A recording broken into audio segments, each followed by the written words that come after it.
Hey guys, it's Lucian, and today I'm going to be doing my April wrap-up. I'm going to be talking about all the books that I read in April. I know this is late. I don't think I've done a single wrap-up this year on time, but I'm almost done with school, so they will be coming at normal times, hopefully for the rest of the year. I don't know, we'll see. But I'm not like done with school like forever. I still have senior year to go, but it'll be the beginning of the year, so I'll have more time to film. So anyway, that's not the point of this video. I'm going to be talking about the books that I read in April. I read quite a few books in April. I read 16 books, I think. A lot of them were like actually novellas, the more that I thought about it. But I had a lot of diversity in the books that I read, both in the genres of books and in my ratings. I had a 1-star book this month. I had 2 5-star books this month, which is crazy because I didn't have a single 5-star book that wasn't a reread in January, February, or March, and I had 2 right out of the gate in April, so that'll be fun to talk about. And yeah, I accomplished my goal of getting a lot of books off of my TBR shelf. I'm sure you can see I reorganized them. Those books that are there are the ones that I've read so far this month, but I didn't have room for them on my TBR cart. Anyway, I'm rambling. I read a ton of books this month. Let's just get into it. The first book that I read in the month of April was Queen of the Blazing Throne by Claire Legrand. This is a novella that is set in between the second and third books in the Furyborn trilogy, or Imperium trilogy. I reread Furyborn and Kingsbane at the end of March, and I was finishing up the series in April. This is a novella that follows one of the characters. I don't really talk about novellas that much in my wrap-ups because there's not much to talk about. This one is actually kind of boring. I gave it like 3 stars. It was fine. I really don't have anything to say about it. What I do have things to say about, though, is the next book that I read, which was Lightbringer by Claire Legrand. This was one of my 2 5-star reads this month. I don't think I've given like 2 5-stars, like 2 books 5 stars, like almost in a row in so long. But anyway, Lightbringer, this is the 3rd and final book in the Imperium trilogy. If you didn't know, the Imperium trilogy follows 2 main characters, Riel and Eliana, who are separated by 1,000 years, and they both have reason to believe that they are part of this prophecy that says there will be 2 queens, one who will destroy the world and one who will save the world, and they're kind of trying to figure out who is who and like which queen that they are, and it's really, really interesting. I really love the first 2 books. There's amazing characters, the writing is great, the plot is really engaging. And Lightbringer, again, I gave this book 5 stars. I absolutely loved it. I loved all the character growth in this book. The plot was really, really interesting as well, but the thing that I love about this series the most is definitely the characters. All of them are so well developed, and we get a lot of different character perspectives in this book. In Furyborn, we only got Riel and Eliana. In the sequel, we got a few chapters from other characters' points of view, but in this book, it was really a full cast. We got Riel, Eliana, Audric, who was basically another main character in this series, in this book. We got a lot of Ludivine, Jessamine, Simon, Navi. There were a lot of different characters that we got POVs from. Tal also. It was great. I loved the trajectory of the story. I loved the ending so much. I still am thinking about this epilogue. And it was just great, every step of the way. It was really engaging. I read the last 300 pages in one sitting. It was really phenomenal. It was a great finale. I couldn't imagine a better ending for this series and these characters. Next, I read 3 more novellas. I'm not really going to talk about them. I read the 3 novellas in the Wrath and the Dawn series, so The Mirror and the Maze, The Crown and the Arrow, and The Moth and the Flame? Those are the 3. That's probably not the correct order. I don't remember which one's which because I read them back to back, but they were good. I don't think I even rated them. But the reason I read them was because I wanted to finish the Wrath and the Dawn series, and I did so with the second book that I gave 5 stars this month, which was The Rose and the Dagger by Renee Optia. As I said, this is the 2nd and final book in the Wrath and the Dawn duology. I actually didn't know if I was going to complete this series, because I liked The Wrath and the Dawn, but I wasn't the biggest fan of it. I didn't love the storytelling aspect of the story, surprisingly. So overall, obviously I didn't enjoy the story that much overall, because that's a huge part of the book. But the sequel was phenomenal. If you didn't know, this is a loose 1001 Nights retelling, and the first book is follows the main character named Scheherazade, who goes to the king, or the caliph's palace because he has been murdering women every single night. He takes on a new wife, and then by dawn she is dead. And this just recently happened to his last victim was Shahrazade's best friend, and so she goes there to kind of try to end the cycle, and she tells him a story every night, 1001 Nights, you get the gist. And this book picks up after that, and I really, really loved this book. I loved that we got to kind of branch out of the 1001 Nights stuff, because I really loved the stories of 1001 Nights, but the way that it was done in the first book wasn't my favorite. But this sequel pulled through. Renee Ahdieh has some of the best writing in YA. She might have my favorite writing in YA, honestly. I just love it. It's so immersive and transportive, and I just like always feel like I'm sucked out of this world whenever I'm reading one of her books. And the character development in this book was so amazing, and the plot was great. All of the kind of threads that were woven throughout this book were really, really fun, and again, this book was just, it like honestly took me by surprise, because I originally didn't even own this, and I was kind of just reading the ebook from my library, but then once I got halfway through I was like, I'm gonna love this book, so I'm just gonna purchase it, and I did, and I'm so glad that I did. I really loved, especially in this book, getting to see Sherazade and Khalid kind of separated, because they're very connected in the first book, but in this book we got to see them shine kind of separately, and then when they come back together, it like, you like kind of get to see how they were apart, and then you get to appreciate them together again, if that makes any sense.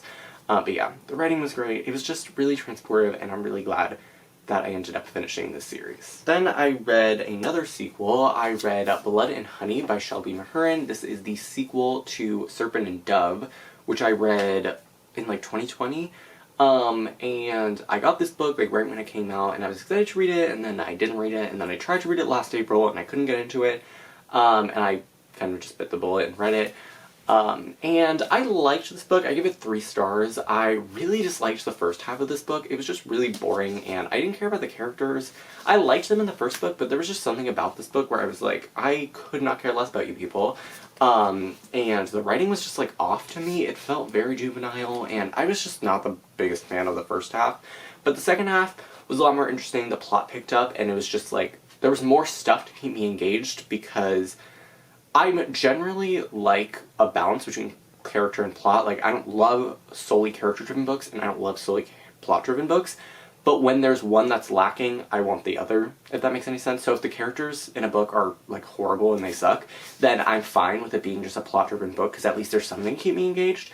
And then if there's a plot that's, like, horrendous, at least I have characters to, like, that are interesting. I usually like a balance, but this book, the characters, like, I couldn't care less about them, like, honestly, genuinely. And the plot, like, again, in the first half was boring, so I was like, this is probably gonna get 2 stars, but then it picked up and it was more interesting, and I had more to care about. So that's why this got a 3 overall. It wasn't perfect, and it was honestly not that great, but it was solid. It was kind of easy to just read and turn my brain off, because I was on college trips, and it was just, like, very stressful. So, this was easy to kind of just fly through, especially once we got to the latter half. But yeah, the ending was interesting. I'm probably going to read the 3rd book eventually, but I don't think I'm going to own a copy, because this is just not a series that I love. It was fine. I really don't have much to say about it. Oh, then we have what is definitely my least favorite book so far this entire year, and that is Valiant by Holly Black. This is the bind-up of the whole series. I read Tithe in 2020. I thought it was fine. I gave it like 3 stars. And I was like, I don't know what else to read, so I kind of just saw it on Scribd, and I was like, I could continue with this series. I don't really care. And that was a horrible decision. This book is like maybe 200 pages. It's very, very short, yet it took me like 3 or 4 days to get through. It was so bad. The writing was literally atrocious. Oh my god, the characters were awful. Like, they literally sucked. There was no plot. There was like nothing to the story to like keep me in. In the first couple of chapters, I was like, okay, there could be something to like pull me into the story, but no. The rest, like, once I got past like chapter 4, I was like, this book is horrible. I don't even know why I continued reading it. I think I was just like, had nothing else to read, so I was kind of just like reading it, and then I honestly didn't realize until like chapter 8 or something that I was hating the book, and then I just skim read the rest. So yeah, 1 star. I wish I had DNF'd this book, because I would have saved like 3 days of reading time. Yeah, it was so bad, and honestly, I don't think I'm gonna read the 3rd book in this series, because it was just so, like, the 2nd book literally scarred me. So I think I'm done with this series. I'm probably gonna get rid of this bind-up, just because I couldn't care less about it. I liked the 1st book-ish, like, it was fine. I like the Folk of the Air series, but this original trilogy that Holly Black wrote has gotta go. The fact that they spent the money to reprint it is a crime in and of itself. So, yeah, I'm done. I don't think I'm definitely, as I'm talking about it, I'm not going to read the third book. So this is probably going to yeet. And also, it's huge. There's no way I'm putting this on my bookshelf. So, yeah, Valiant, I deserve, like, the Nobel Peace Prize for finishing that book. Okay, I think you're going to start sensing a trend. I was trying to finish a lot of sequels this month just because they were, like, the things on my bookshelves and they were the easiest things to read because I already, like, knew the first book and stuff. So the next book that I read was Nexus by Sasha Olsberg and Lindsay Cummings. This is the sequel and finale to Zenith, which everyone and their mother hated. I thought it was fine. Like, I thought it was a fine book. It's about these, like, space pirates or whatever. I know a lot of people hated that book, and I thought it was fine. Like, it was kind of just like a fun romp, and this book I have tried to read so many times, and I just couldn't get into it, but this time I actually, like, forced myself to get past, like, chapter 3, and I'm glad I did, because it was a fun time. I read it in, like, 2 days. It was very fast-paced, and I think it was just generally much better than the first book. I think the writing was more developed, and just better overall. The characters were, like, a little bit more interesting. I really didn't read this book for the characters. I read it for the plot because it was just easy. And I was kind of going through a little bit of a slump, like, halfway through the month or whenever I read this book, and this was kind of just easy to read. I could turn my brain off and just, like, get consumed in the story. And, again, this is not going to be receiving the Pulitzer anytime soon, but I thought it was fine. It was a good, like, sci-fi. There are a lot of problems with it, but I thought it was just fun. Like, I don't think there's anything wrong with just reading a book for fun. So, yeah, I gave this, like, 3 stars. It was pretty solid, and yeah, it was good. And I'm glad that I finally finished this series, because this has been sitting on my TBR shelf for so long. Then I was kind of done with, like, fantasy and sci-fi, so I read Sweet Scarlet by Maureen Johnson. This is a contemporary book that follows a main character named Scarlett. I know, shocking, right? And she and her family own this hotel called the Hopa Hotel in New York City. And she's a part of this, like, giant family. I forget how many siblings she has. 3 or 4? I know there are 3 that are, like, present in the story. There's Spencer, Lola, and Marlene. But why do I have the feeling that she had, like, a much older brother named Jack? Maybe she did, or maybe I am just, like, gaslighting myself. I don't know. But this book is kind of just, like, following Scarlett and her antics, and there's this new person that comes into the hotel named Mrs. Amberson, who is, like, this talent agent, and there's this guy that Scarlett starts to, like, strike up a friendship / possibly more with, and it was really solid. It was kind of just fun. Again, I was really looking for books that I could just turn my brain off to, like, while reading.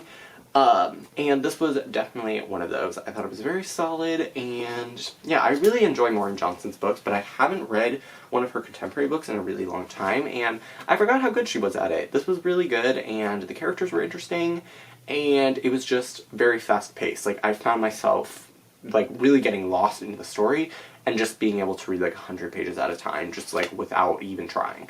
So, yeah, it was very good. If you need a book that you can kind of just read, that is also really engaging and has good characters, and good writing, and a, like, fast-paced plot, I would definitely recommend Sweet Scarlet.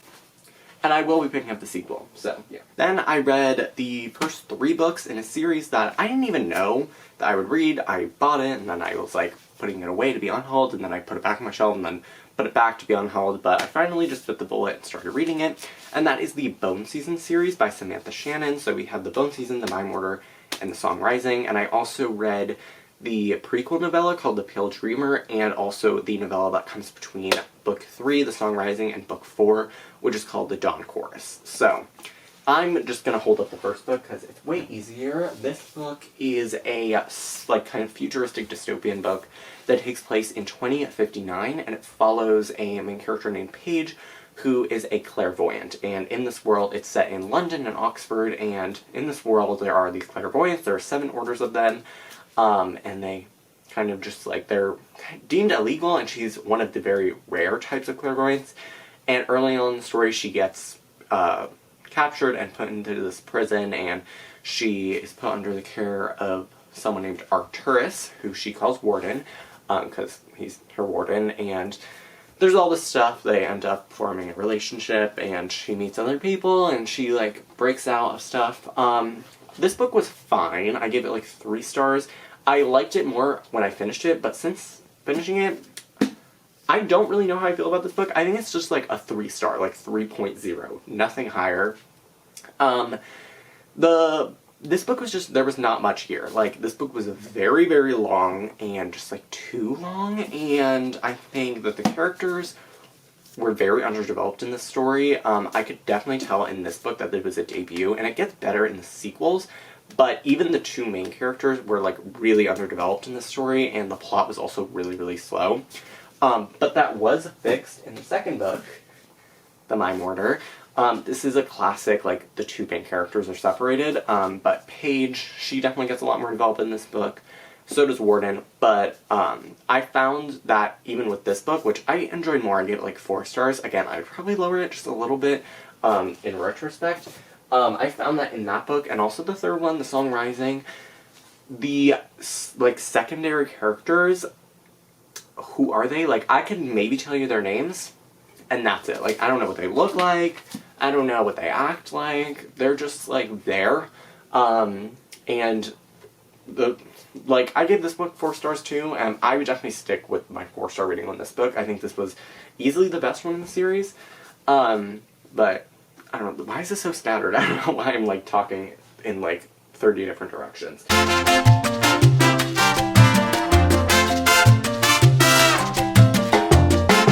Overall, this series was fine. The characters need a lot of work. But I'm hoping that in the 4th book, which is really just, like, Paige and Warden, it's, like, their book. They're really, like, the only 2 characters in it, I've heard. Like, most of the cast in these 3 books are not present in the 4th book. I think I'm going to enjoy that book the most, just because it's, like, set in a new area that I find more interesting, and I'm going to be able to actually enjoy the development of characters I care about, because I think Samantha Shannon was trying to give the side characters development, and it was just not working. So, yeah. I enjoyed the series overall. I definitely liked it. This is definitely one of those series where I like it more when I'm invested in it than I do when I'm not reading it, if that makes any sense. There are a lot of series that, even when I'm not reading one of the installments, I'm like, yeah, I love that series, but with this series, I like it, like, a lot more when I'm reading it. Oh, also, the 2 novellas that I read from that series, The Pale Dreamer and The Dawn Chorus, were fine also. The Dawn Chorus was actually pretty good, but The Pale Dreamer was, like, boring. I really don't like prequels, I don't know why I read them. And the final book that I read in the month of April was The Shadow Cabinet by Maureen Johnson. This is another sequel that I had to read this month, or, like, wanted to read. I've been trying to read this book a few different times as well, and I just couldn't really get into it, but this time it stuck for sure. And this series follows a main character named Rory who can see ghosts, and each book kind of deals with a new ghost slash, like, murder. This book definitely deals with, like, cult stuff. This book was low-key kind of creepy, and I was definitely scared while reading it sometimes. But again, this book was very easy to read. I was on another college trip when I was reading this book, and it was very easy to just get lost in. The writing is very accessible. It's all in first person, and you can definitely, like, feel for Rory, and you definitely feel like you're there with her. And the writing is very immersive, and it was just a really fascinating mystery. Like, I wanted to know what happened, so I was kind of just, like, flying through the book, even though it's, like, almost 400 pages. Just because the mystery at the heart of the story was really, really fascinating. So, I think this one was definitely a pretty well-constructed mystery. This series is never going to be at the level of Truly Devious, but I think it's a fun paranormal series. I don't think it gets a lot of credit, and I'm really excited for the 4th book, if that ever comes out. But I think the characters in this series are really well done, the mysteries are really, really well crafted, and the writing is really solid, as always, with Maureen Johnson. So, I would definitely recommend the series if you have not read it. And I know I said this book is scary. The first book, 2 books are, like, not scary. They're just, like, ghosts, but it's not, like, horror or anything. Like, this is very much just, like, mystery with a little bit of paranormal stuff. This book was definitely the creepiest just because it deals with cults, but apart from that, like, the series is definitely very manageable. I hate, like, scary things, so take it from me. This series is very manageable. But that is it for all of the books that I read in April. I would love to know what books you read in April, if you can even remember. I know this video is going up so late, but if you read any of the books that I read in April as well, I would love to know your thoughts. But that is it for this video. I really hope you guys enjoyed. All my social media links are in the description box below, and I will see you in my next video. Bye!